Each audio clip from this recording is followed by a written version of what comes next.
శ్రీ దత్తాత్రేయ సమారంభాం సుప్రకాశానందనాథ మధ్యమాం శ్రీ అమృతానందనాథ సరస్వతి పర్యంతం వందే శ్రీ గురు పరంపరాం. జయమా కామాఖ్య. కామాఖ్య పీఠంలో దీపావళి రోజు విశేషంగా అమ్మవారికి కమలాలతో హోమం చేస్తారు.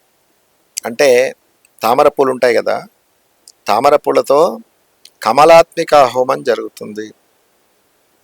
సర్వే జన సుఖినో భవంతు, అందరు బాగుండాలి, అందరు ఐశ్వర్యవంతులు కావాలి, పిల్లలు విద్యావంతులై ఉద్యోగవంతులై అందరికి సర్వకార్యములు యందు ఆ యొక్క జగన్మాత విజయాన్ని ప్రసాదించాలి అనేటటువంటి ఒక గొప్ప సంకల్పంచే ప్రతి దీపావళి రోజు రాత్రి 12 గంటలకి ఈ యజ్ఞం నడుస్తూ ఉంటుంది. కాబట్టి మహారాత్రి ఇది మహారాత్రి. కాబట్టి కాళికాదేవి దివ్యానుగ్రహం పొందాలంటే ఈ రాత్రే అమ్మని యజ్ఞం చేయడం జరుగుతుంది.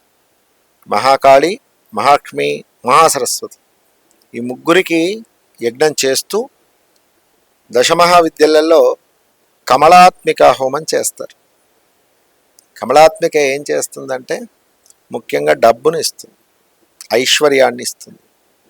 కాబట్టి అందరూ వీలైతే దీపావళి రోజు రాత్రి 10 గంటల నుండి 1 గంట వరకు యజ్ఞం నడుస్తుంది. కనుక మీ అందరూ కూడా యజ్ఞంలో పాలు పంచుకొని ఆ జగన్మాత అయినటువంటి మహదైశ్వర్య ప్రదాయిని దేవి కృపకు పాత్రులు అవుతారని శ్రీకులపీఠం మీ అందరినీ భక్తిపూర్వకంగా ఆహ్వానిస్తుంది. జై మా కామాఖ్య.